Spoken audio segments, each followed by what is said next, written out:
The lawyer's voice on the phone was professional and distant when he told Caroline that Mr. Harrison had passed away peacefully in his sleep, that the arrangements had already been made, and that there was a matter concerning her that required immediate attention, and something in the way he paused before saying her name made Caroline's hands go cold, even though she was standing in the morning sunlight streaming through her kitchen window. She had cared for Theodore Harrison for only 6 weeks, had been assigned to him by the hospice agency after his previous nurse quit without explanation, and in those 42 days she had watched the old man fade from a commanding presence to a fragile shell, had held his hand through pain that morphed his face into something unrecognizable, had listened to him whisper about mistakes that could never be forgiven, and a daughter who would never know the truth, and money that had been built on choices that kept him awake at night, even as the morphine tried to pull him under. He had died 3 days ago, and Caroline had cried at the news,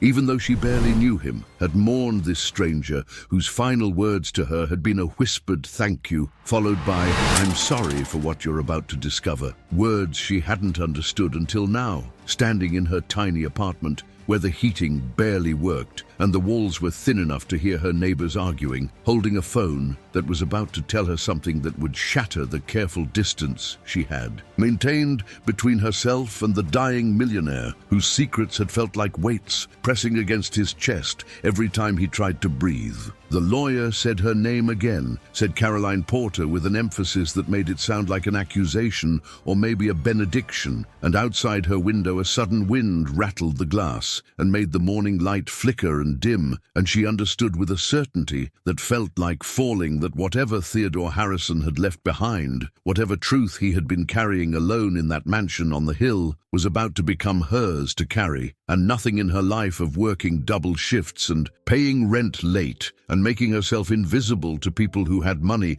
would have prepared her for what she would find waiting in the lawyer's office. In the envelope with her name written in Theodore's shaking handwriting, in the revelation that would prove the dying man had seen her in ways no one else ever had, and had decided in his final days to give her something that would change everything, though whether that change would be blessing or curse, she wouldn't know until it was far too late to refuse it. Caroline had learned early in her nursing career that rich people died differently than poor people, not in the medical sense, but in the way their deaths were orchestrated and managed, the way money could buy privacy and dignity, and the illusion of control even when the body was systematically shutting down, and Theodore Harrison's death had been no exception, had been carefully choreographed in his bedroom overlooking the city, surrounded by antique furniture and original paintings, and the kind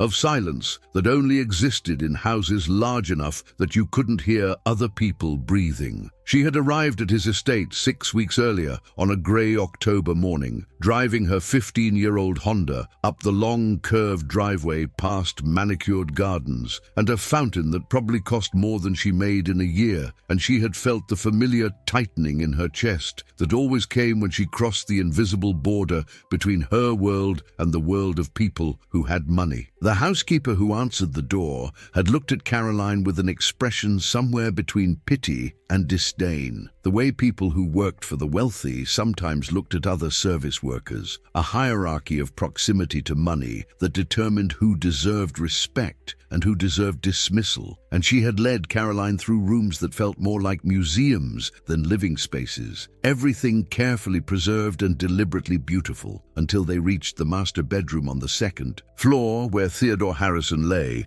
propped against pillows that were whiter and softer than anything Caroline had ever touched. He had been 82 years old, but looked older, his body wasted by the cancer that had spread from his pancreas to his liver to his bones. And when he opened his eyes to look at her, she had seen intelligence and pain, and something else she couldn't quite name, something that looked almost like relief. The previous nurse had left behind only minimal notes, just basic medical information and medication schedules. Nothing about Theodore's personality or preferences, or the things that made him human beyond his diagnosis. And Caroline had spent the first few days trying to establish a rapport while maintaining the professional distance the hospice agency insisted was essential. She had cared for dozens of dying patients over her 10 years as a nurse, had learned to be present without being intrusive, to offer comfort without making promises about recovery or peace or whatever waited on the other side of death. And she had thought Theodore would be like the others,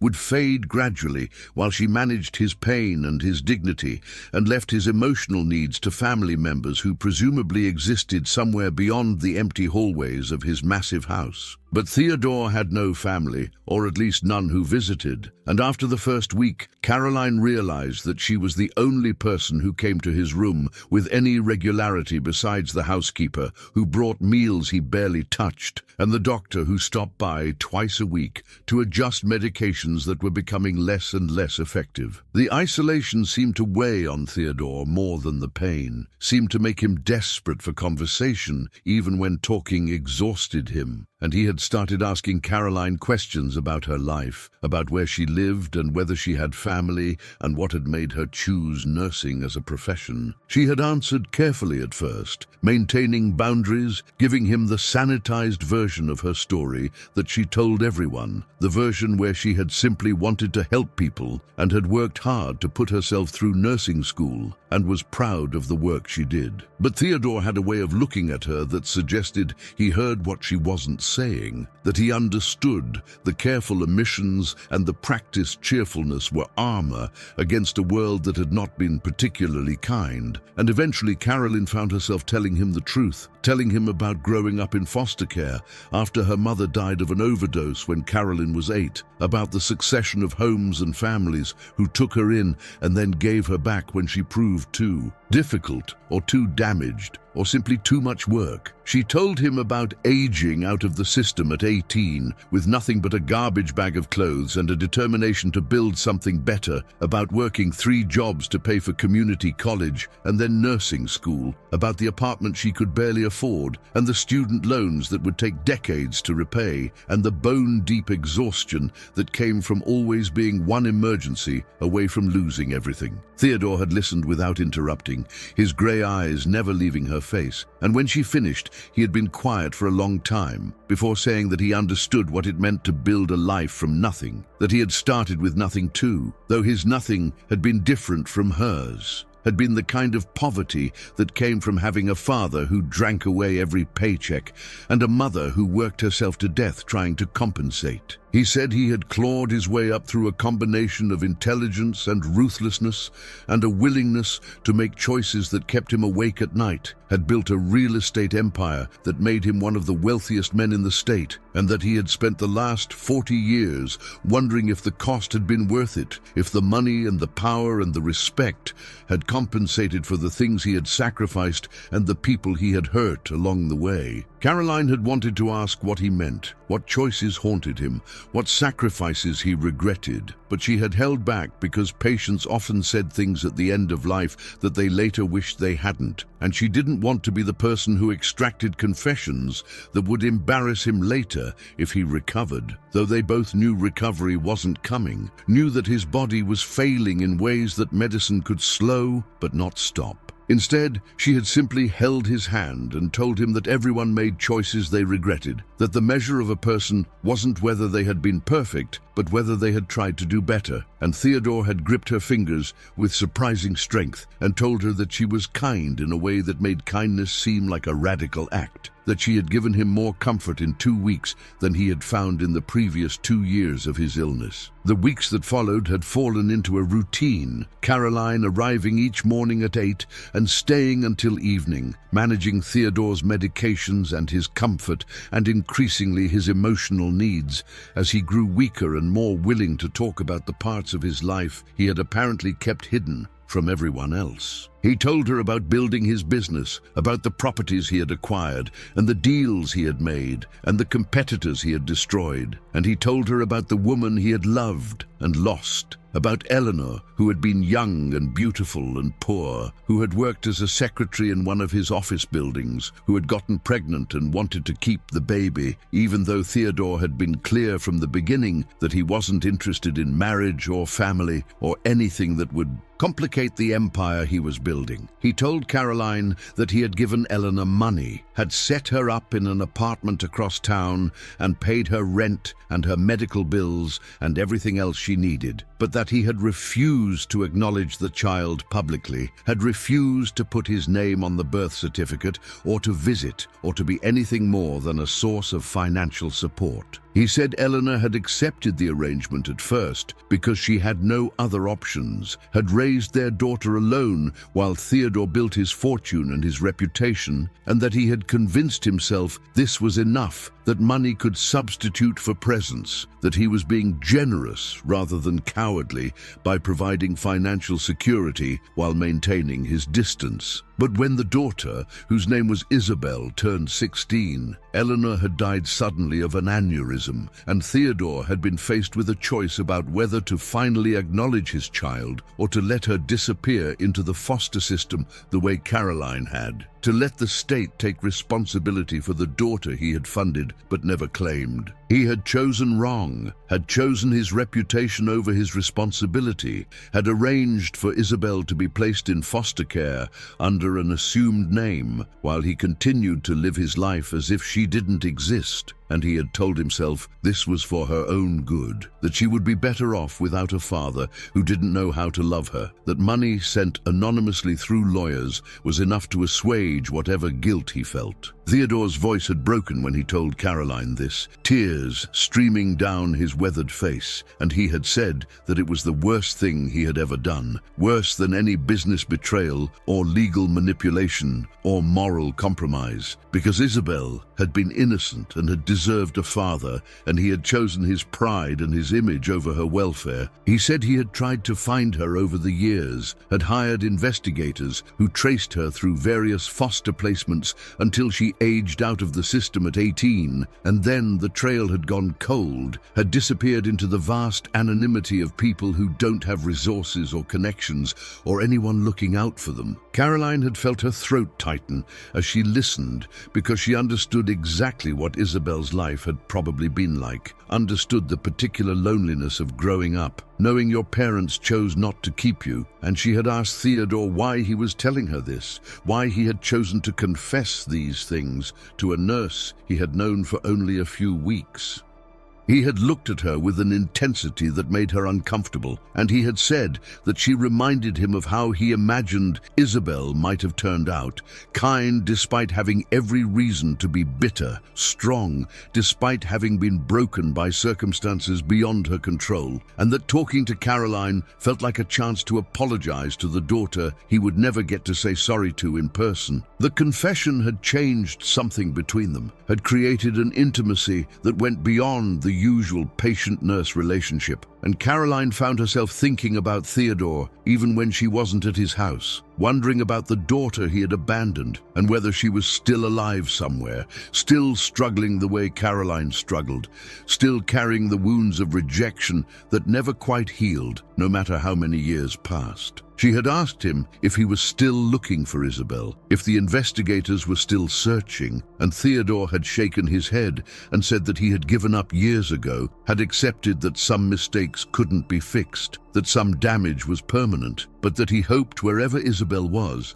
she had found some measure of peace and happiness, even if it had to be built without his help or his acknowledgement. In Theodore's final week, the pain had become harder to manage, and Caroline had increased his morphine to levels that kept him comfortable, but also kept him sedated most of the time, and she had sat beside his bed, reading to him from books she found in his library, novels and poetry and philosophy, filling the silence with words, even though she wasn't sure he could hear them. But on his last conscious day, 3 days before the lawyer's phone call that would change everything, Theodore had gripped her hand and pulled her close and told her that he had done something, had made arrangements, had tried to make amends in the only way he knew how, and that she would understand soon. would forgive him or hate him, but at least would know that he had seen her, had recognized something in her that deserved better than what life had given her. Caroline had asked what he meant, but Theodore's eyes had closed, and his breathing had slowed,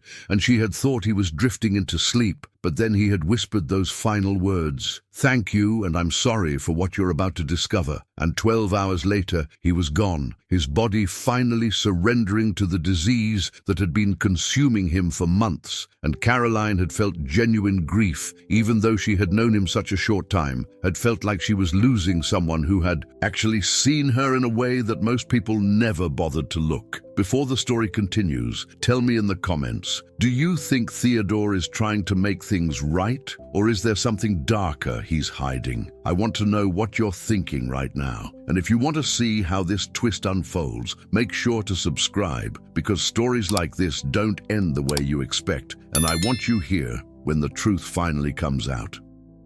Caroline stood in the lawyer's waiting room 2 hours after the phone call, her worn canvas bag clutched against her chest like a shield, and she tried not to feel self-conscious about her faded jeans and the nursing scrubs she hadn't bothered to change out of because she had come directly from her morning shift at the hospital where she worked part-time to supplement her hospice income. The receptionist had looked at her with thinly veiled confusion when Caroline gave her name, had checked her computer screen twice as if expecting to find some mistake, some explanation for why a woman who looked like she couldn't afford this law firm's hourly rate would have an appointment with Marcus Whitfield, the senior partner whose face was on billboards around the city advertising his expertise in estate planning for high-net-worth individuals. The waiting room was everything Caroline expected from a firm that catered to millionaires, all dark wood and leather furniture and abstract art that probably cost more than her annual salary, and she sat on the edge of a chair, trying not to touch anything, trying to make herself as small and unobtrusive as possible, the way she had learned to do in all the spaces where she didn't quite belong. Other people moved through the office with the casual confidence of those who were comfortable with wealth, men in expensive suits and women in designer clothes. And Caroline felt the familiar shame creeping up her spine, the internalized knowledge that she was out of place, that someone would eventually realize she didn't belong here and ask her to leave. But then Marcus Whitfield himself appeared in the doorway, a man in his 60s with silver hair and a kind face that didn't match Caroline's expectations of what high-powered attorneys looked like, and he called her name with a warmth that surprised her, extended his hand for a shake that felt genuine rather than perfunctory, and led her back to his office with a gentleness that made her anxiety spike, because kindness from powerful people usually meant they wanted something or were about to deliver bad news. His office was enormous, windows overlooking the city, and he gestured for her to sit in one of the chairs facing his desk, while he settled into his own seat with a heaviness that suggested he was carrying something difficult. He began by offering his condolences for Theodore's death, said that he had known Theodore for 40 years and had watched him build his empire, and had also watched him struggle with regrets that seemed to grow heavier as he aged. And Caroline nodded politely, unsure why the lawyer was telling her this, unsure what any of it had to do with her. Whitfield explained that he had been Theodore's attorney for most of his adult life, had handled all his business transactions and his personal affairs, and that Theodore had come to him 6 months ago with unusual instructions, had asked him to draft documents that Whitfield had tried to talk him out of, but that Theodore had insisted upon with a determination that suggested he had thought about this carefully and wouldn't be dissuaded. The lawyer pulled out a folder from his desk drawer, thick with papers, and he told Caroline that Theodore had revised his will shortly after she started working for him, had made changes that were substantial and that would probably be contested by other parties who had expectations about the estate, and that Caroline needed to understand what was about to happen and what it would mean for her life. She felt her stomach drop because she knew what happened when wealthy people made promises to nurses and caregivers had heard stories about families challenging bequests, about ugly legal battles where vulnerable people got crushed by the machinery of wealth and power, and she started to say that she didn't want anything, that whatever Theodore had tried to give her, she would refuse. But Whitfield held up a hand and told her to listen first, to hear the full scope of what Theodore had done before making any decisions. He explained that Theodore's estate was worth approximately $47 million, consisting of real estate holdings, investment portfolios, and various business interests, and that until 6 months ago, Theodore had planned to leave everything to charity, to various foundations and organizations that reflected his business interests, but that had no personal significance, the kind of generic philanthropy wealthy people engaged in when they had no family to inherit their money. But Theodore had changed the will to leave everything to 2 beneficiaries, half to continue searching for his daughter Isabel, to fund investigators and legal resources and whatever it took to find her and provide her with the inheritance she should have received years ago, and the other half to Caroline Porter, the nurse who had cared for him in his final weeks and who reminded him of the daughter he had abandoned and who deserved compensation for a lifetime of struggling in ways she never should have had to struggle. Caroline felt the room spinning, felt like the words Whitfield was saying couldn't possibly be real, couldn't possibly be directed at her, and she heard herself laughing, a sound that bordered on hysterical, because $23 million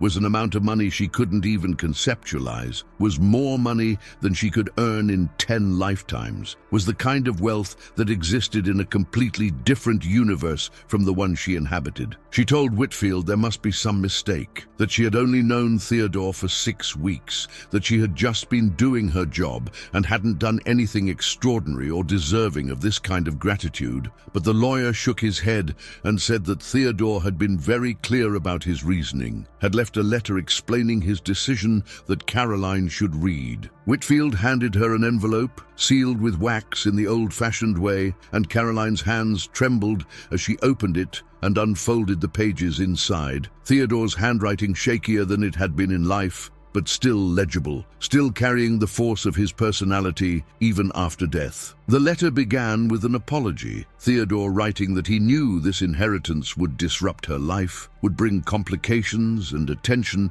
and probably suspicion from people who would assume she had manipulated a dying man, but that he hoped she would accept it anyway, would understand that this was not payment for her care, but rather an attempt to correct an injustice much larger than their brief relationship. Theodore explained that he had spent his life accumulating wealth while abandoning the people who should have mattered most, that he had chosen money and reputation over love and responsibility, and that Caroline's kindness in his final weeks had made him realize how thoroughly he had failed the people who had needed him. He wrote that she reminded him of Isabel, not just in her circumstances, but in her resilience, in the way she had survived a system designed to break people like them, and had emerged kind rather than bitter, generous rather than grasping, and that giving her half his fortune was the closest he could come to giving Isabel what she deserved, since he had failed to find his actual daughter despite decades of searching. The letter continued with details about Caroline's life that she had told him during their conversations, moments she had shared thinking they were just passing the time during long afternoon hours, and Theodore had apparently been listening more carefully than she realized, had understood the full scope of her struggles and her sacrifices and her determination to build something meaningful from nothing. He wrote that he had investigated her background after their first real conversation, had wanted to verify that her story was true before making any decisions, and that what he discovered had convinced him that she was exactly the kind of person his money should go to, someone who would use it wisely rather than wastefully, who understood the value of security because she had lived without it for so long. But then the letter took a turn that made Caroline's breath catch, Theodore writing that there was something else she needed to know, something he had discovered only in his final weeks, and that had made him even more certain about his decision to make her his heir. He explained that when he had his investigator verify Caroline's background, the man had noticed something unusual in her records, had found discrepancies in the dates and locations that didn't quite match the story she had told, and so Theodore had authorized a deeper investigation, had wanted to understand the full truth of who Caroline was and where she had come from. The investigator had traced Caroline's entry into foster care to a woman named Eleanor Mitchell, who had died of an aneurysm when Caroline was 8 years old, and Theodore had recognized the name immediately because Eleanor Mitchell had been the name his Eleanor had used after leaving him, had been the identity she had created to protect herself and their daughter from his influence and his money. The investigator had then obtained Caroline's original birth certificate, the one sealed when she entered foster care, and it listed her birth name as Isabel Caroline Harrison, daughter of Eleanor Harrison, father unknown, born on a date that matched exactly with when Theodore's daughter should have been born. Caroline stopped reading, the pages falling from her hands onto the lawyer's desk, and she felt like the floor was opening beneath her, like reality itself was fracturing and reforming into something she didn't recognize. Whitfield was watching her with an expression of deep sympathy, and he confirmed what the letter was suggesting, that Theodore had discovered Caroline was his daughter, that she was Isabel, that the nurse he had hired randomly through a hospice agency was the child he had been searching for 40 years, and that the coincidence was so extraordinary that Theodore had initially thought it must be some kind of mistake or manipulation. But the DNA test Theodore had secretly commissioned using samples from Caroline's water glass and his own blood had confirmed it beyond any doubt, had proven that Caroline Porter, born Isabel Caroline Harrison, was his biological daughter, and that fate or chance or some cosmic sense of justice had brought them together in his final weeks, had given him a chance to know her, even if he had been too much of a coward to tell her the truth while he was still alive. Whitfield explained that Theodore had written the letter instead of telling her in person because he had been afraid she would leave, would refuse to care for him once she knew who he was and what he had done, and that he had wanted to spend his remaining time with his daughter even if she didn't know that's what she was. Caroline felt tears streaming down her face, felt anger and grief and confusion, all tangled together into something she couldn't name. And she asked Whitfield why Theodore hadn't told her, why he had let her go on thinking she was just a nurse doing her job, when she was actually caring for the father who had abandoned her before she was old enough to remember his face. The lawyer said he had asked Theodore the same question, had begged him to tell Caroline the truth, but that Theodore had been adamant, had said that if Caroline knew, she might feel obligated to forgive him or to pretend their relationship was something other than what it actually was, and that he wanted her to be herself, wanted to know the person she had become without the weight of their biological connection influencing every interaction. Whitfield told her that Theodore had watched her carefully during those 6 weeks, had studied the way she moved through the world and treated people and talked about her life, and that he had been proud of her in ways he didn't know how to express. Proud that she had survived everything life had thrown at her and had chosen kindness over bitterness, had chosen to help others even though she herself was struggling. The lawyer said Theodore had told him that Caroline was everything he had hoped Isabel would become and more, that she was better than he deserved, and that leaving her his fortune was inadequate compensation for 40 years of abandonment, but was the only thing he could give her now that his time had run out. Caroline asked if anyone else knew, if the housekeeper or the doctor or anyone else in Theodore's life had been aware that she was his daughter, and Whitfield shook his head, said that Theodore had kept the secret completely, had made the lawyer promise not to reveal it until after his death, and that as far as the rest of the world was concerned, Caroline was just a hospice nurse who had gotten extremely lucky. But the lawyer also warned her that this wouldn't remain secret for long, that Theodore's other potential heirs would challenge the will, would investigate Caroline's background, and would eventually discover the connection, and that she needed to prepare herself for scrutiny and accusations, and probably legal battles that would be ugly and public. He explained that Theodore had anticipated this, had structured the will and the trust in ways that would make it difficult to challenge, and had left detailed documentation of his relationship with Eleanor and his abandonment of Isabel, essentially confessing his failures in legal language that would make it hard for anyone to argue Caroline wasn't entitled to inherit. Whitfield said he would handle the legal defense, that Theodore had set aside funds specifically for protecting Caroline's inheritance, but that she needed to decide whether she wanted to fight for the money or whether the cost of claiming it would be too high, whether she wanted her life transformed by wealth that came from a father who had failed her in every meaningful way. Caroline sat in that office for a long time, staring at the papers spread across the desk, at the letter in Theodore's handwriting,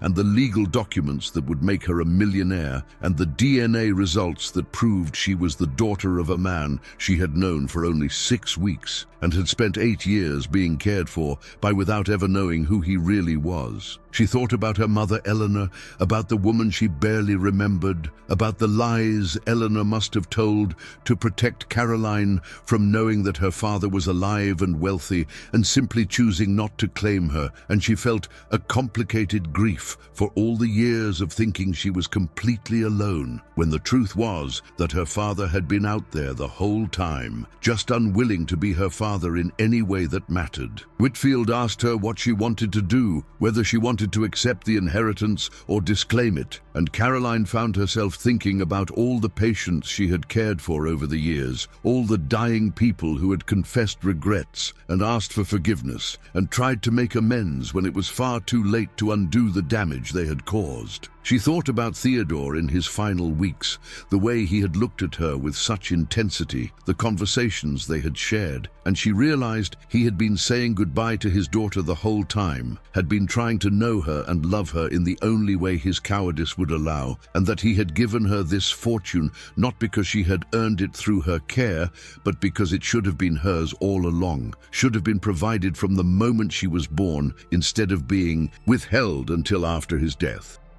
Caroline left the lawyer's office in a daze, walking out into afternoon sunlight that felt too bright and too ordinary for a day when her entire understanding of her life had been shattered and rebuilt into something unrecognizable. And she drove home on autopilot, her mind cycling through the impossible information she had just received, trying to process the fact that the dying millionaire she had cared for had been her father, that the abandonment she had carried her whole life had been orchestrated by a man whose hand she had held while he took his last breaths. Her apartment felt smaller when she walked in, the walls closing around her with a claustrophobia she had never noticed before, and she sat on her second-hand couch with Theodore's letter in her hands and read it again, searching for some explanation that would make sense of why he had done this, why he had stayed silent, why he had chosen to be a coward even when presented with a chance at redemption. The letter offered justifications that felt hollow. Theodore writing that he had been afraid of disrupting her life, afraid that revealing himself as her father would burden her with obligations and expectations she didn't ask for, afraid that she would reject him or hate him or demand explanations he didn't know how to give. He wrote that watching her care for him, without knowing who he was, had been both the greatest gift and the deepest torture of his final weeks, had given him a glimpse of the daughter she had become, while also forcing him to confront the full scope of what he had stolen from her by choosing his reputation over her welfare. He said he had wanted to tell her 1,000 times, had rehearsed conversations in his morphine-hazed nights, had imagined scenarios where he confessed and she forgave him, or where he confessed and she walked away, but that in the end, his fear had won. His lifelong pattern of choosing comfort over courage had held, and he had taken the coward's way out by leaving the truth for her to discover after he was gone. Caroline felt anger rising in her chest as she read, anger at Theodore for his weakness and his selfishness, anger at her mother Eleanor for creating the lies that had hidden Caroline's origins, anger at the system that had shuffled her through foster homes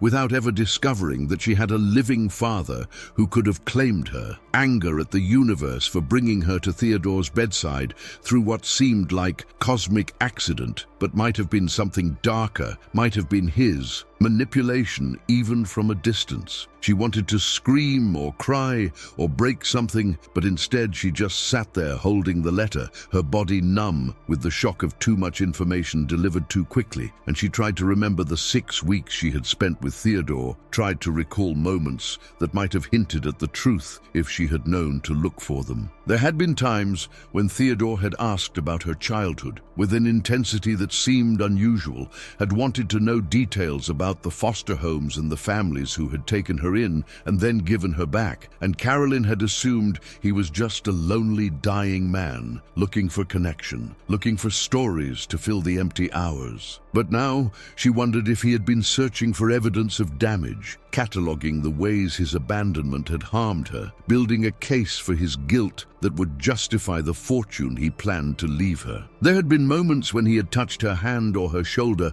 with a tenderness that had surprised her, gestures that had seemed almost paternal, and she had thought he was just grateful for her care. But now those touches felt weighted with meaning, felt like a father trying to comfort a daughter without having the courage to claim that relationship aloud. She remembered the day he had asked her about her name, about whether Caroline was the name she had been born with, or whether it had been given to her later, and she had told him the truth without thinking anything of it, had explained that her birth certificate listed her as Isabel Caroline, but that she had started using Caroline as her first name when she was a teenager, because Isabel reminded her too much of the mother she had lost and the life she would never get back. Theodore had closed his eyes when she said this, had been quiet for so long that Caroline thought he had fallen asleep. But then he had whispered that Caroline was a beautiful name, that it suited her, that she should keep it if it made her happy, and now she understood that he had been hearing his daughter choose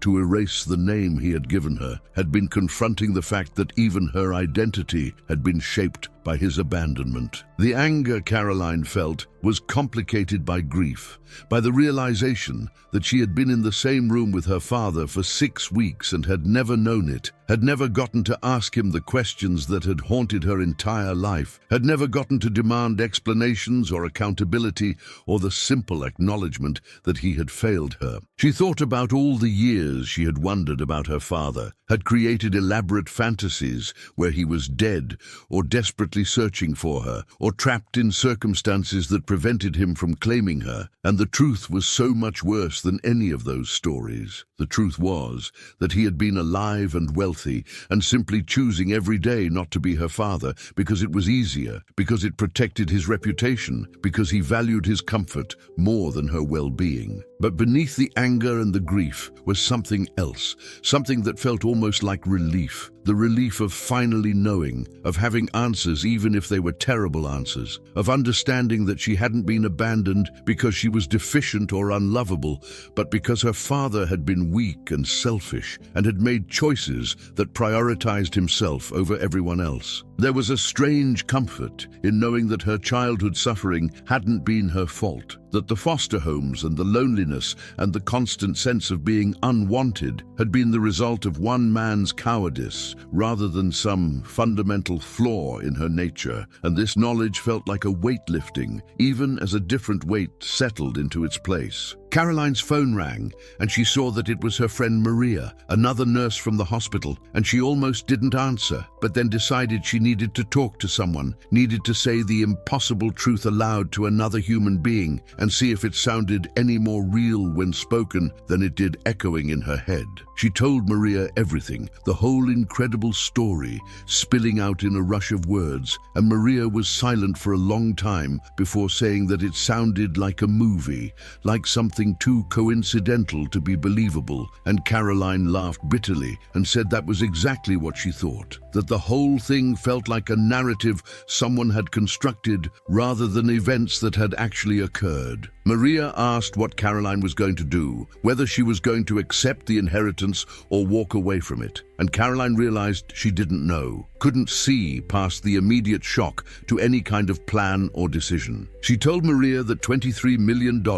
would solve every material problem she had ever faced, would mean never worrying about rent or bills or whether her car would break down, would mean having the security and stability she had been chasing her entire adult life, but that taking the money felt like accepting Theodore's version of the story, felt like agreeing that wealth could compensate for abandonment, that a dying man's guilt-driven bequest could make up for 40 years of absence. Maria said that Caroline didn't have to decide right away, that she should take time to process what she had learned and think about what she actually wanted rather than what she thought she should want. And Caroline agreed, even though she could feel pressure already building, could sense that once word got out about the inheritance, there would be people with opinions and advice and agendas, people who would try to influence her decision in ways that served their interests rather than hers. She told Maria she needed to go, needed to be alone with the impossible weight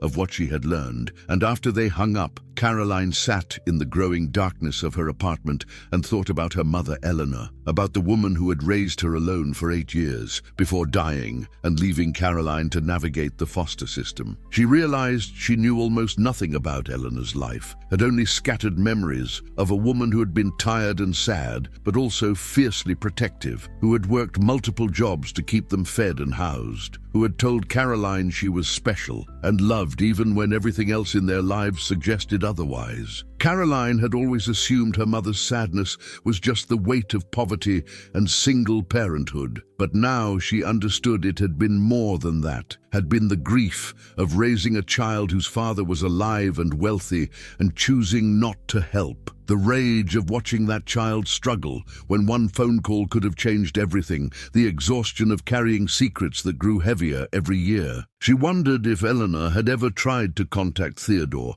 after Caroline was born, if she had asked for more support or acknowledgement, or simply the basic decency of putting his name on a birth certificate. And she wondered what he had said to make Eleanor give up, what threats or promises or calculations had convinced her mother that hiding Caroline's origins was better than fighting for recognition. The investigator's report that Whitfield had given her included some information about Eleanor's life, bank records showing monthly deposits from an anonymous account that must have been Theodore's child support, employment records showing the string of low-wage jobs Eleanor had worked despite having money coming in, and Caroline understood that her mother had probably been trying to build independence, had been preparing for the day when Theodore's payments might stop and she would need to support Caroline entirely on her own. There was a newspaper clipping in the file, Eleanor's obituary from the local paper, and Caroline read it with tears streaming down her face, learning details about her mother she had never known, that Eleanor had volunteered at a women's shelter, that she had been active in her church, that she had friends who described her as kind and resilient and devoted to her daughter. The obituary didn't mention Caroline by name, just referred to her as a surviving daughter, and Caroline wondered if this had been intentional, if Eleanor had been trying to protect her identity even in death, if she had known that Theodore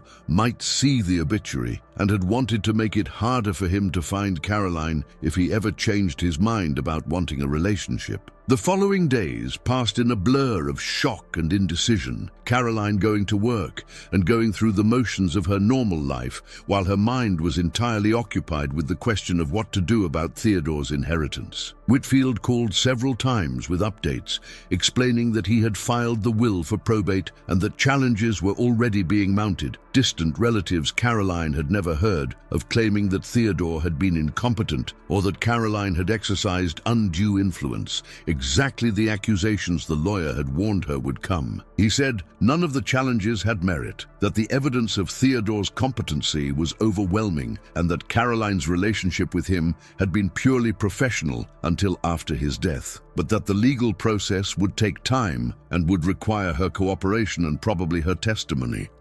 Caroline found herself researching Theodore online, reading articles about his business career and his philanthropic activities, looking at photographs of him from decades earlier when he had been young and vital and building his empire, and she searched those images for some resemblance to herself, some evidence of their connection that she could see now that she knew to look for it. She found it in the shape of his eyes and the line of his jaw, features she had always thought came from her mother, but that she now understood were in inherited from the father who had refused to claim her, and seeing her own face reflected in his, made the reality of their relationship feel more concrete, made it harder to pretend this was all some elaborate mistake. She also found references to Eleanor in some of the older articles, brief mentions of Theodore Harrison's secretary Eleanor Mitchell, and one photograph from a company party in the early 80s showed a young woman who looked startlingly like Caroline standing in the background while Theodore posed with business associates. Eleanor had been beautiful. Caroline could see that even in the grainy newspaper photo, with dark hair and delicate features and a sadness in her eyes that suggested she already knew how the story would end, and Caroline felt a fierce protectiveness toward this woman she barely remembered, felt angry on her mother's behalf at the man who had used her and abandoned her, and then abandoned the child they had created together. A week after the meeting with Whitfield, Caroline received a package at her apartment, delivered by courier, and inside was a box of items from Theodore's estate, things he had specified in his will should go to her personally rather than being sold with the rest of his possessions. There were photograph albums filled with pictures of Eleanor and baby Isabel, evidence that Theodore had been documenting their lives even as he refused to participate in them. And Caroline spent hours looking through the images, seeing herself as an infant and a toddler and a young child, always with her mother, always in the small apartment that had been their home before Eleanor died. There were also letters, dozens of them, letters Eleanor had written to Theodore over the years, begging him to be a father to his daughter, to visit or call or simply acknowledge Isabel's existence, and his responses were brief and cold, legal documents more than personal correspondence, reiterating that he was providing financial support and that this fulfilled his obligations, that he had made his position clear from the beginning and nothing had changed. Reading the letters made Caroline physically ill, made her see the full scope of her father's cruelty, the way he had reduced his daughter to a financial obligation while her mother pleaded for the most basic human decency. But there was one letter that was different, written by Theodore to Eleanor shortly before Eleanor's death, though apparently never sent. And in it he admitted that he was wrong, that he knew he was failing Isabel, that watching from a distance as she grew up without him was torture, but that he didn't know how to be a father, didn't trust himself not to damage her more than his absence already had. He wrote that he thought about her constantly, wondered what she was like, whether she was happy, whether Eleanor told her stories about him, or whether she was better off not knowing he existed. And he confessed that his cowardice shamed him, but that shame wasn't enough to overcome his fear, wasn't enough to make him do the right thing. The letter was dated 2 weeks before Eleanor's aneurysm, before everything fell apart, and Caroline wondered if Theodore had been planning to send it, if he had been working up the courage to finally change course, and whether Eleanor's sudden death had felt like punishment or reprieve, had given him an excuse to continue his abandonment because the woman who had been holding him accountable was gone. She wondered too if he had known about Eleanor's death when it happened, if someone had told him, or if he had only learned about it later when trying to send his next payment and discovering the account had been closed, and she felt disgusted imagining him finding out that the mother of his child was dead, and his primary concern being whether anyone would connect him to the orphaned daughter who was about to enter the foster system. Caroline made her decision then, sitting on her apartment floor, surrounded by photographs and letters that documented a lifetime of abandonment, and she called Whitfield and told him she was accepting the inheritance, all of it, and that she wanted to fight any challenges that came, wanted to make sure everyone understood that Theodore's money was hers by right, not by manipulation. The lawyer sounded relieved and said he would move forward with the probate process, would prepare for the legal battles ahead, and that he was glad she had decided to claim what Theodore had wanted her to have, even if the circumstances were complicated. But Caroline also told Whitfield something else, told him that she wanted to use part of the inheritance to create a foundation in Eleanor's name, something that would help single mothers and their children, that would provide the kind of support Eleanor had needed and never received, and that this would be her way of honoring her mother's memory, while also acknowledging that Theodore's money came with blood on it, came from choices that had caused real harm to real people. The lawyer said he could help her set that up, could structure it in ways that would be tax efficient and sustainable, and Caroline felt something settling in her chest, felt like she had found a way to accept the inheritance without accepting Theodore's version of their story, without agreeing that his deathbed generosity made up for a lifetime of cruelty.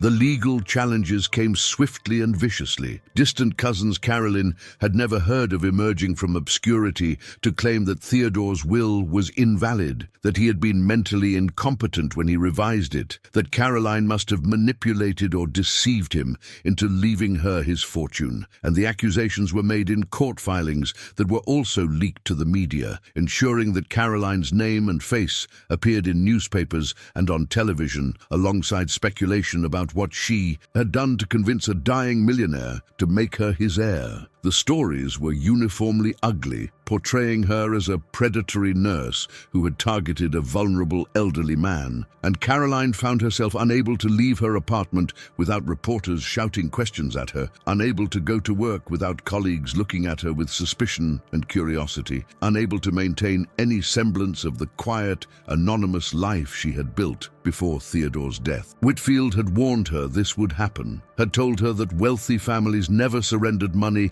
without a fight, and that the fact she was Theodore's biological daughter wouldn't protect her from accusations and character assassination. But experiencing it was different from anticipating it, was a daily assault on her dignity and her privacy that made her understand why Theodore had been so afraid of exposure, why he had spent his life protecting his reputation at the expense of everything else. The irony wasn't lost on Caroline that she was now suffering precisely the kind of public scrutiny Theodore had been trying to avoid, that his cowardice had ultimately resulted in the very scandal he had feared, just delayed by 4 decades and transferred to his daughter, who had never asked to be part of his story. The worst part was the way the media coverage forced her to relive her childhood trauma. Reporters digging into her foster care records and publishing details about the home she had been placed in, the families who had rejected her, the social workers who had documented her behavioral problems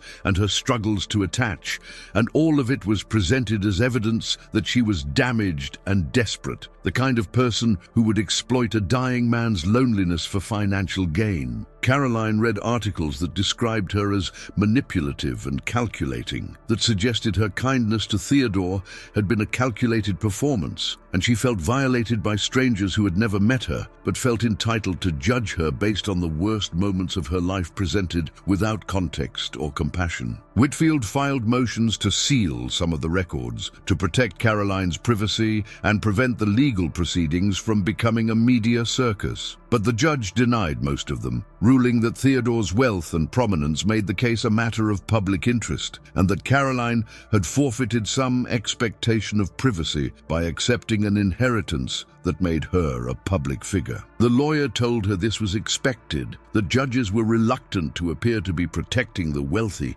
even when the person being protected was the victim rather than the beneficiary of that wealth, and that they would need to endure the media attention while building their legal case to defend the will. That case hinged on proving Theodore's competency and documenting that his relationship with Caroline had been appropriate, and Whitfield subpoenaed medical records and deposed the doctors who had treated Theodore in his final months, building evidence that he had been lucid and capable of making decisions despite his illness. The psychiatric evaluation Theodore had commissioned was particularly valuable, showing that he had scored normally on cognitive tests and had been able to articulate clear reasons for his decisions, and the lawyers challenging the will struggled to rebut this evidence, were reduced to arguing that Theodore's guilt about abandoning his daughter had clouded his judgment, even if it hadn't affected his mental capacity. But the challengers also discovered the DNA evidence, found the documentation proving that Caroline was Theodore's biological daughter, and they tried to use this against her, arguing that she must have known who who Theodore was when she accepted the hospice assignment, that she had sought him out deliberately and had concealed their relationship while manipulating him into changing his will. Caroline was deposed for hours, questioned by hostile attorneys who tried to trap her into admitting she had known the truth, and she told them over and over that she had been ignorant of her connection to Theodore until after his death, that the hospice agency had assigned her randomly, that nothing about her behavior suggested she had been working an angle or pursuing an inheritance. Whitfield supported her testimony with phone records and employment documents, showing that Caroline had indeed been assigned to Theodore through normal channels, that there had been no suspicious communications or unusual circumstances around her hiring, and that her interactions with Theodore had been consistent with standard hospice care rather than someone cultivating a relationship for financial gain. The lawyer also presented testimony from the other hospice workers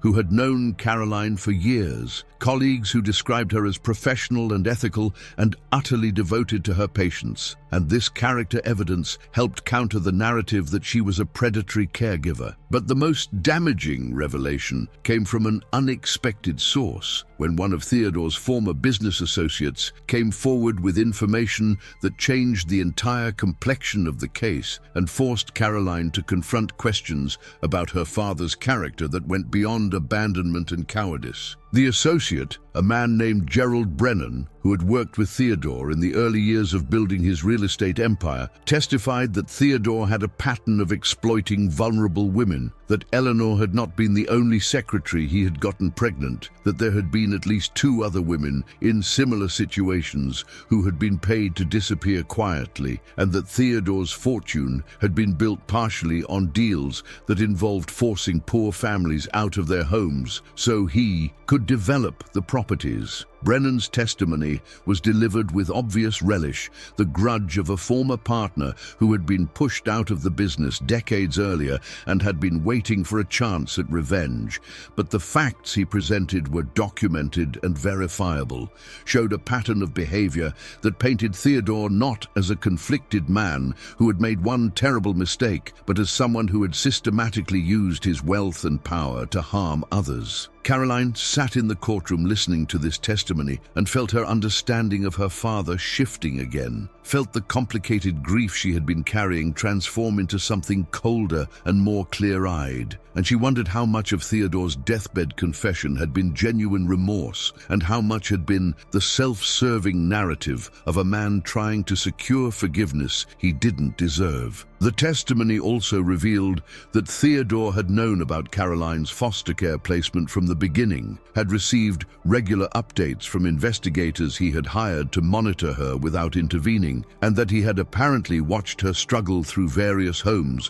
while making no effort to claim her or provide support beyond the anonymous payments that had stopped when Eleanor died. Brennan presented documents showing that Theodore had been aware when Caroline aged out of the system at 18, had known when she was working multiple jobs to pay for nursing school, had tracked her career and her life from a distance while maintaining his decision that acknowledging her would be too damaging to his reputation. This information destroyed any remaining sympathy Caroline had felt for Theodore, made her see his final weeks and his inheritance not as an attempt at redemption, but as a continuation of his pattern of using money to absolve himself of actual responsibility. And she felt angry that she had cried at his bedside, had held his hand through his final moments, had given him comfort he had never earned and didn't deserve. She wanted to stand up in the courtroom and tell everyone that she didn't want his money, didn't want anything that came from a man who had been this thoroughly rotten. But Whitfield had prepared her for the possibility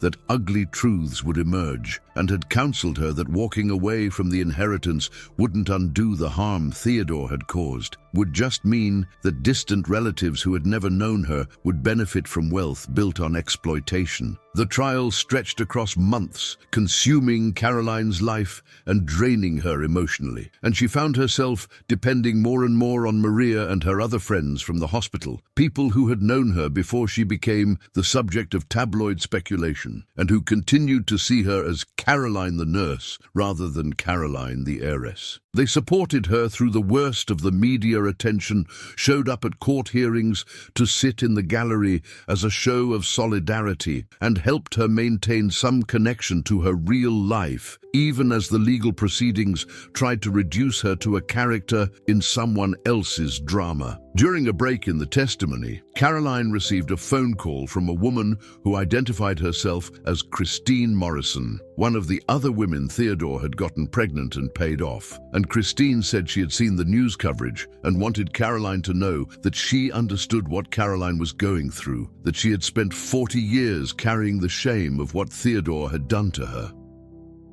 Christine explained that she had been 19 when Theodore hired her as a receptionist, that he had pursued her relentlessly despite her initial resistance, and that when she got pregnant, he had offered her money to have an abortion, and when she refused, he had paid her to leave town and never contact him again. Christine said she had taken the money because she had no other options, had raised her daughter alone in another state while trying to forget about Theodore Harrison and the way he had made her feel disposable, and that learning he had done the same thing to Eleanor and possibly others had made her feel less alone in her experience, but also more angry that he had faced no consequences, had continued building his empire and his reputation, while the women he exploited carried the burden of his choices. She told Caroline that she didn't blame her for accepting the inheritance, that taking Theodore's money felt like a small form of justice, even if it couldn't compensate for what had been stolen, and that Caroline should use it to build something good, to transform Theodore's legacy from one of exploitation to one of repair. The conversation with Christine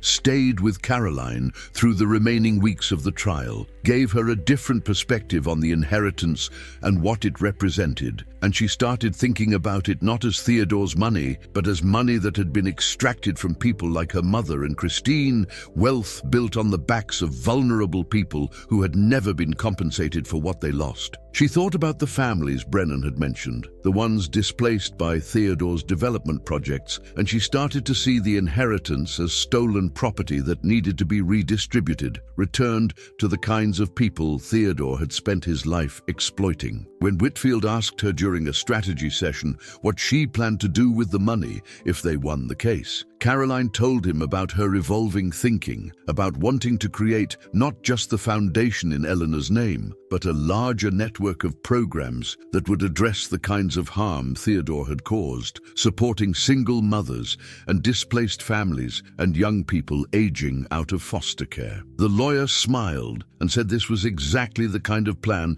that would resonate with the judge, would show that Caroline understood the weight of what she was inheriting and was committed to using it responsibly, and that they should make this vision part of their closing arguments, should present Caroline not as someone who had manipulated Theodore, but as someone who had survived the same systems he had exploited and who was now positioned to help others do the same. The closing arguments were scheduled for a Friday in late spring, almost a year after Theodore's death, and Caroline sat in the courtroom listening to the attorneys on both sides make their final appeals to the judge, who would decide whether Theodore's will should be upheld or overturned. The lawyers for the distant relatives argued that Theodore had been unduly influenced by guilt and by Caroline's calculated performance of caregiving, that his decision to leave her half his fortune was irrational and suggested impaired judgment even if he had technically been competent, and that the court should protect Theodore's legacy by distributing his wealth to blood relatives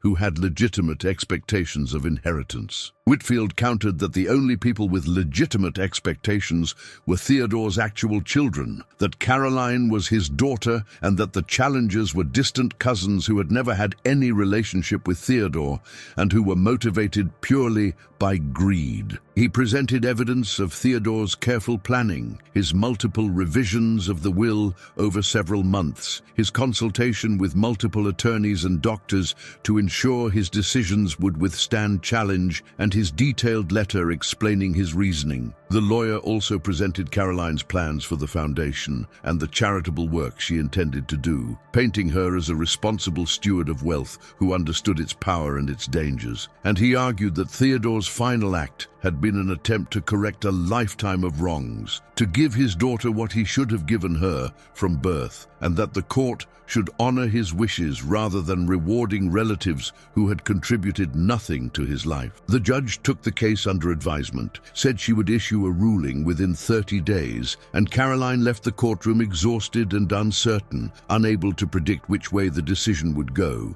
unable to even articulate what outcome she was hoping for anymore. The inheritance that had seemed like a miracle when Whitfield first told her about it now felt like a burden, a responsibility she hadn't asked for and wasn't sure she wanted. But she also understood that walking away would mean letting Theodore's other victims go uncompensated, would mean allowing his wealth to go to people who had no stake in repairing the damage he had caused.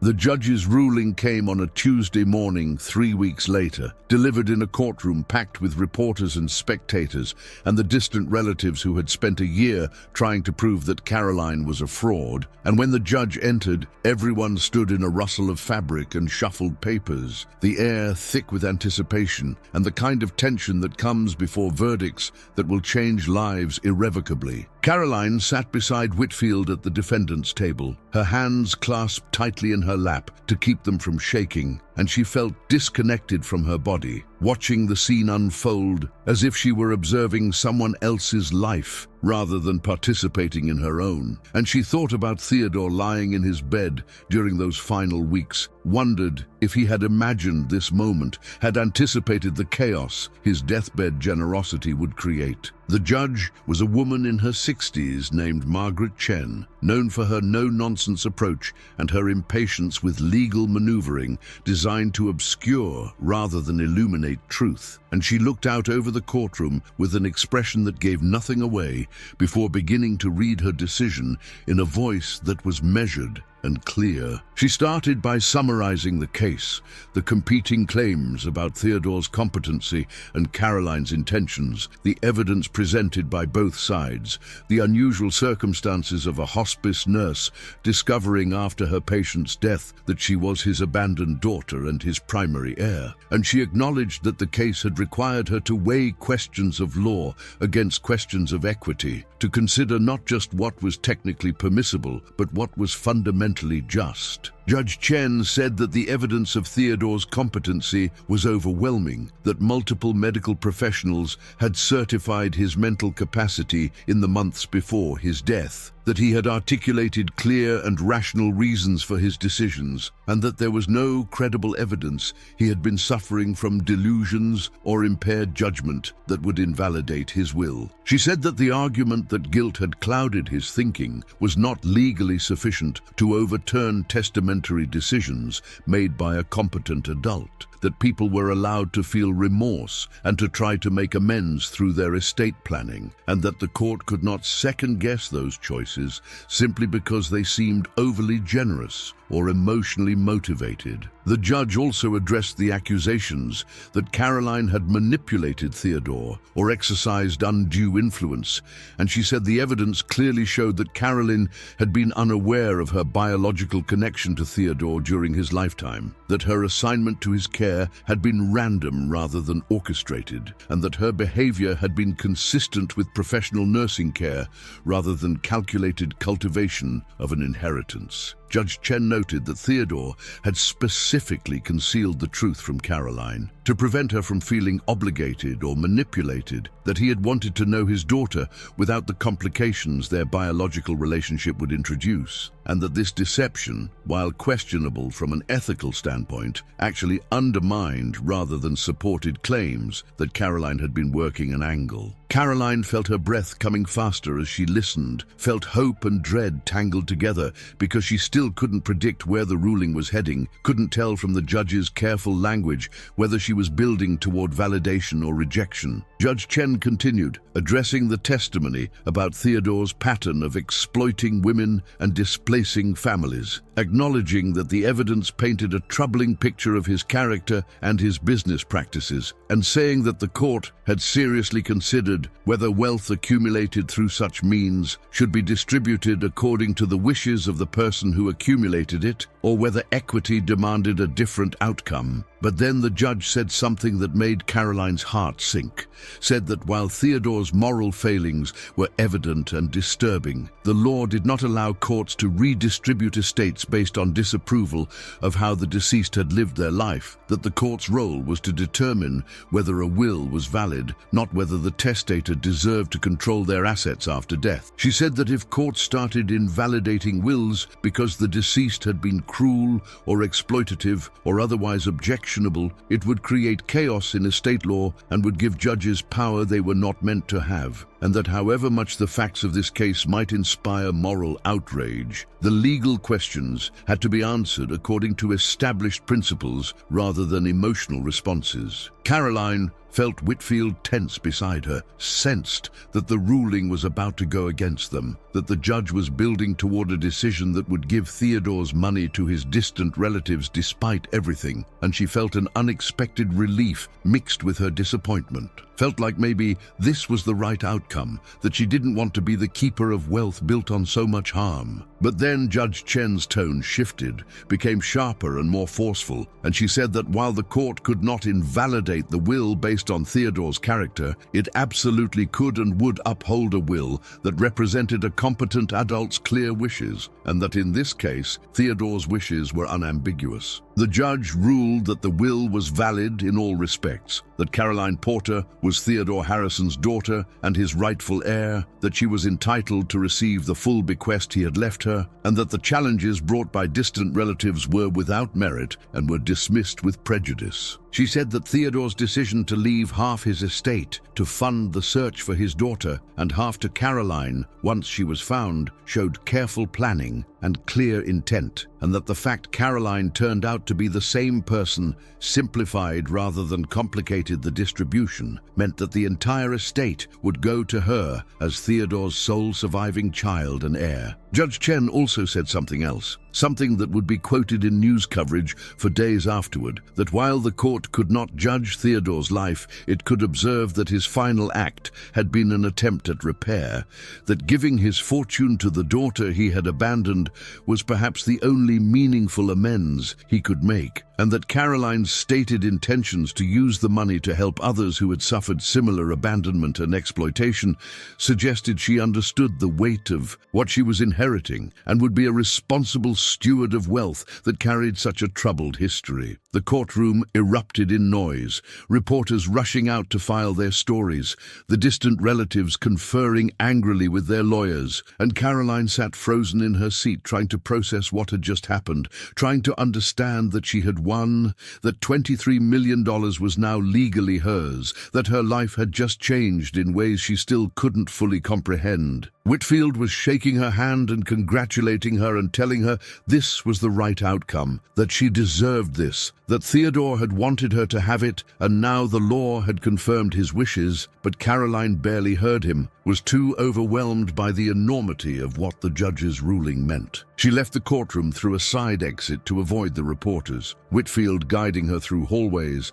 and down service elevators, and when they finally emerged into afternoon sunlight, Caroline felt like she'd been underground for months, felt like she was seeing the world for the first time, even though nothing had actually changed except her legal right to a fortune she had never asked for. The lawyer drove her home and walked her to her apartment door, and before he left, he told her that the money would be transferred within a few weeks, that she should think about what she wanted to do first, whether she wanted to quit her job or keep working, whether she wanted to move or stay in her apartment, whether she was ready to start building the foundation they had talked about or needed time to adjust to her new circumstances. Caroline thanked him and went inside and sat in the quiet of her small living room, and she thought about calling Maria or her other friends, but she didn't know what to say, didn't know how to explain what she was feeling, which was not joy or relief, but a strange, hollow sadness, a sense that she had won something that felt more like a burden than a prize. She thought about Theodore and the weeks she had spent caring for him, the conversations they had shared, the moments of tenderness that now felt tainted by his deception, and she wondered if he had been proud of her in those final days, if he had watched her work and thought this was the daughter he might have raised, if he had been brave enough to claim her. She thought about her mother Eleanor, about the years Eleanor had spent raising Caroline alone, while Theodore watched from a distance and sent money, but never love, never presence, never the actual fathering that would have transformed everything. Caroline understood now that her mother had been protecting her by hiding the truth, had been sparing her the knowledge that her father was alive and choosing every day not to be her father, and she felt a fierce gratitude toward Eleanor, mixed with grief for all the years her mother had carried that weight alone, had let Caroline believe they were both abandoned, rather than revealing that only Caroline was unwanted, while Eleanor had been used and discarded. The phone rang, and it was Christine Morrison, the other woman Theodore had exploited, and she had seen the news about the ruling and wanted to congratulate Caroline, to tell her that justice had been served, even if it had taken 40 years, and even if it was incomplete. Christine said she had been thinking about what Caroline could do with the money, about how it could be used to prevent other young women from being exploited the way they had been, and she had some ideas about programs and initiatives that would make a real difference. Caroline found herself crying as she listened, found herself grateful for this stranger who understood what she was going through, who saw the inheritance not as a windfall, but as a responsibility. And they talked for over an hour about possibilities and plans, and what it would mean to transform Theodore's legacy from exploitation to repair. After they hung up, Caroline sat with the ideas Christine had shared, with the growing sense that she had been given not just money, but an opportunity to rewrite the story, to take wealth built on harm and use it to heal, and she started making notes, sketching out a vision for what the foundation could be. She thought about foster children aging out of the system with nowhere to go, about single mothers working multiple jobs while trying to raise children alone, about families displaced by development that prioritized profit over people, and she thought about creating programs that would address all of these harms, that would be comprehensive and sustained rather than token gestures. She thought too about the other women Theodore had exploited, wondered how many there were, whether they were still alive and struggling, whether they had children who deserved compensation for fathers who had abandoned them, and she decided that part of the foundation's work would be trying to find these women and their children, to offer them not just money but acknowledgement, to create a record of Theodore's harm that would be public and permanent. This felt important, felt like the only way to accept the inheritance without accepting Theodore's version of events, to take his money while refusing to let him control the narrative about what it represented. Caroline worked through the night, filling pages with notes and ideas, and by morning she had the outline of something substantial, a foundation that would have multiple programs and significant funding, and a mission that explicitly acknowledged the harm Theodore had caused while committing to repair rather than perpetuation. She called Whitfield and told him she was ready to move forward, ready to start building what they had discussed, and the lawyer sounded pleased and said he would begin the legal work to establish the foundation, to create the structures that would ensure the money was used effectively and sustainably. But Caroline also told him she wanted to make a public statement, wanted to speak directly about who Theodore had been and what the inheritance represented, wanted to control her own narrative rather than letting reporters and commentators define her story. Whitfield cautioned her that this could be risky, that anything she said would be scrutinized and potentially used against her. But Caroline insisted that silence felt like complicity, felt like accepting Theodore's lifelong pattern of hiding truths that were uncomfortable, and that she owed it to her mother and to Christine and to all the other women Theodore had hurt to speak clearly about what had happened. The lawyer arranged a press conference for the following week, and Caroline spent the intervening days writing and rewriting her statement, trying to find words that would honor the complexity of what she was was feeling, the anger and grief and determination all tangled together. She thought about what Theodore had written in his letter, his attempts to justify his choices, and she decided she would not accept those justifications, would not let his deathbed confession sanitize a lifetime of harm, but that she would also acknowledge that his final act, however inadequate, had created an opportunity for something better. The press conference was held on a Monday morning in the community center where Caroline had volunteered during her nursing school years, a deliberate choice meant to signal that she was still the same person despite the inheritance, still connected to the world she came from, rather than ascending to the world of wealth and privilege that Theodore had inhabited. The room was packed with reporters and cameras, local news crews, and national media outlets, all wanting to hear what the nurse who had inherited millions from a dying millionaire would say now that the legal battle was over, and Caroline stood at a podium with her statement in front of her and her hands shaking slightly as she looked out at all the faces waiting for her to speak. She began by thanking everyone for coming, her voice steadier than she expected, and then she told the truth in a way she had never been allowed to tell it before. Started from the beginning with her mother Eleanor, who had been young and alone and exploited by a man who had all the power in their relationship. She talked about growing up in foster care, not knowing that her father was alive and wealthy, and choosing every day not to claim her, about the years of wondering what was wrong with her that had made her parents give her up, and about learning after Theodore's death that there had been nothing wrong with her, that she had been abandoned because her father was a coward who valued his reputation more than his responsibility. Caroline spoke about the 6 weeks she had spent caring for Theodore, about the conversations they had shared and the connection she had felt to this dying stranger, and about the betrayal of learning afterward that he had known who she was the entire time, had been watching her care for him while keeping the truth hidden because telling her would have required courage he didn't possess even at the end of his life. She said that his letter had tried to frame this deception as protection, as an attempt to spare her from feeling obligated, but that she saw it for what it really was, which was the final act of a man who had spent his entire life choosing his own comfort over other people's needs. She talked about the trial and the testimony that had revealed Theodore's pattern of exploitation, the other women he had gotten pregnant and paid to disappear, the families he had displaced through his business dealings, and she said that learning these things had transformed her understanding of the inheritance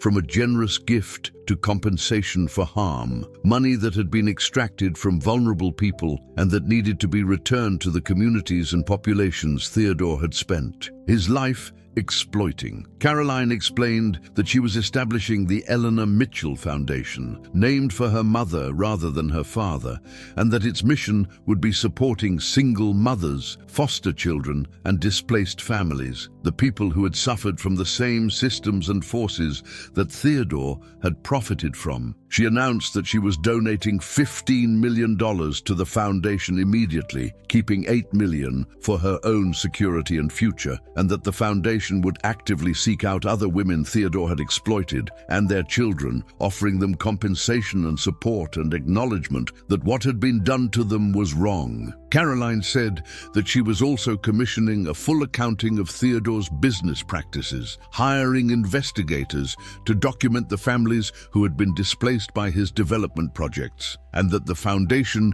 would work to provide restitution where possible, to repair harm that had been allowed to compound over decades because no one had held Theodore accountable while he was alive. She paused then and looked directly into the cameras, and she said something that would be replayed on news programs for weeks afterward, said that she wanted everyone watching to understand that this inheritance was not a fairy tale, was not a story about a deserving nurse who got lucky, but rather a story about how wealth accumulates through exploitation and how the children of the wealthy and the children of the exploited both carry the weight of their parents' choices, whether they choose to or not. Caroline said that she was Theodore Harrison's daughter and that she was not going to pretend that gave her anything to be proud of, was not going to allow his money to launder his reputation, but that she was going to use what he left her to try to undo some of the damage he had caused, and that this was not generosity on her part, but obligation, the bare minimum of what justice required. She finished by saying that she was still Caroline Porter, still a nurse, still someone who understood what it meant to be poor and vulnerable and at the mercy of systems designed to benefit others, and that no amount of money would change who she was or where she came from or what she believed about what people owed each other. She said she hoped the foundation would make a real difference, would help people who needed help, and that if Theodore's legacy could be transformed from exploitation to repair, then his death might accomplish something his life never had, which was making the world slightly better rather than slightly worse. The questions from reporters came fast and emotional, asking if she forgave Theodore, whether she wished he had told her the truth while he was alive, what she would say to him if she could speak to him now. And Caroline answered honestly, said that she didn't forgive him and didn't think forgiveness was hers to grant when his victims included so many others besides herself, said that she wished he had been brave enough to be her father when it would have mattered rather than trying to buy absolution after death, and that if she could speak to him now, she would tell him that his money didn't make up for his absence, but that she would try to use it better than he had, would try to build something from the ruins of his choices that might help others avoid the suffering he had caused. The press conference ended and Caroline left through a back entrance, Maria waiting with her car to drive her away from the cameras and the questions, and they drove in silence for a while before Maria asked how Caroline was feeling, whether she felt relief or regret or something else entirely. Caroline thought about the question and said she felt clear, felt like she had finally told the complete truth about who Theodore had been and what the inheritance represented, and that clarity felt more valuable than any amount of money. Felt like she had reclaimed her story from the people who had been trying to tell it for her. The weeks and months that followed were consumed with building the foundation, hiring staff and establishing programs, and beginning the work of identifying and reaching out to Theodore's other victims. And Caroline found purpose in this work that she had never found in nursing, found that transforming his legacy felt like the only meaningful response to what he had done. She worked with Christine Morrison and several other women who came forward after the press conference, women who had been exploited by Theodore in various ways over the decades, and together they built a network of support and advocacy that went beyond just distributing money, that focused on creating systemic change in how young women and vulnerable families were treated. Caroline kept working as a nurse part-time,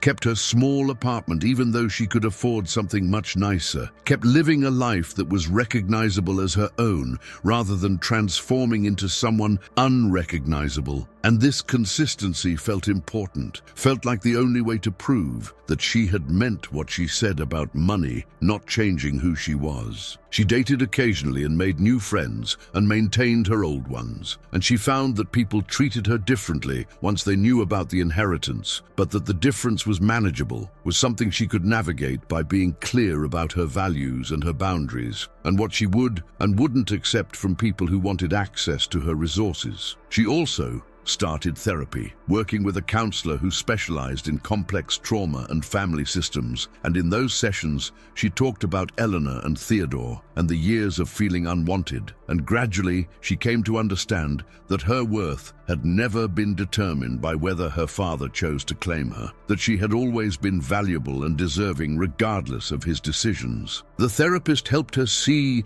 that Theodore's abandonment had been about his limitations rather than her deficiencies, that she had survived and thrived despite him rather than because of anything he had provided, and this reframing felt like freedom, felt like she was finally releasing the weight she had carried since childhood. 2 years after Theodore's death, Caroline stood in the community center again, this time for the foundation's anniversary celebration, and she looked out at the hundreds of people whose lives had been changed by the programs they had built. Single mothers who had received housing assistance and job training, young people aging out of foster care who had been given scholarships and mentorship, families who had been compensated for homes they lost to Theodore's development projects decades earlier. She saw Christine Morrison in the audience and Maria and Whitfield, who had become a friend as well as an attorney, and she felt something she hadn't expected to feel, which was gratitude, not to Theodore, but to the circumstances that had brought her to this moment, to the chance to transform suffering into service. She spoke briefly, thanking everyone for their work and their commitment to the Foundation's mission, and she talked about her mother Eleanor, who had never lived to see her daughter become anything other than a struggling nurse, but who Caroline hoped would be proud of what her legacy had become. She didn't mention Theodore except to say that the Foundation's work was proof that harm could be acknowledged and addressed, that wealth could be redistributed toward justice rather than hoarded, and that the children of both the powerful and the powerless deserved better than to inherit their parents' unresolved wounds. After the celebration, Caroline walked through the neighborhood where she had grown up, past the apartment building where she and Eleanor had lived before her mother died, past the foster homes that had housed her temporarily before passing her along to the next placement, and she thought about the 8-year-old version of herself who had believed she was alone in the world, who had thought her father's absence meant she was unlovable. She wished she could go back and tell that little girl what she knew now, that being abandoned said nothing about her worth and everything about the person who did the abandoning, that she would survive and build something meaningful and eventually understand that family was something you created rather than something you were born into. Caroline returned to her apartment as the sun was setting, the city lights beginning to emerge like stars, and she sat by her window with a cup of tea and thought about the future, about the programs the Foundation would expand, and the people they would help, and the slow work of repairing systems that had been broken for generations. She thought about Theodore sometimes, wondered if he had imagined this outcome when he wrote his will, whether he had hoped his money would be used this way, or whether he had simply wanted to assuage his guilt without thinking about what came after. She decided it didn't matter what Theodore had hoped or imagined, that his intentions were less important than her actions, and that the only legacy that mattered was the one she was building now, the one that bore her mother's name and honored her mother's struggles, and tried to ensure that other women and children wouldn't have to endure what they had endured. The inheritance had been a shock. The revelation of her paternity had been devastating, but in the end, she had taken what Theodore left her and transformed it into something he never could have built himself, something rooted in compassion rather than exploitation, in truth rather than deception, in the radical belief that people deserved dignity and support, regardless of who their parents were or what mistakes had shaped their beginnings. And sitting in her small apartment, with the city spread out below her and the Foundation's work stretching into the future, Caroline Porter understood that she had finally found what she had been searching for her entire life. Not a father's acknowledgement or an inheritance that made her wealthy, but the knowledge that she belonged to herself, that her worth was intrinsic and unchangeable, and that she could use what she had been given, whether it was talent or determination or $23 million, to make the world slightly better for people who needed someone to see them the way she had needed to be seen, and that this was redemption not for Theodore, but for herself. Proof that being forgotten could teach you to remember others, and that the poorest childhood could produce the richest compassion. Before you go, tell me in the comments, if you were Caroline, would you have kept the money or walked away? And subscribe to this channel, because every week we uncover stories where hidden truths change everything, and I want you here for every revelation.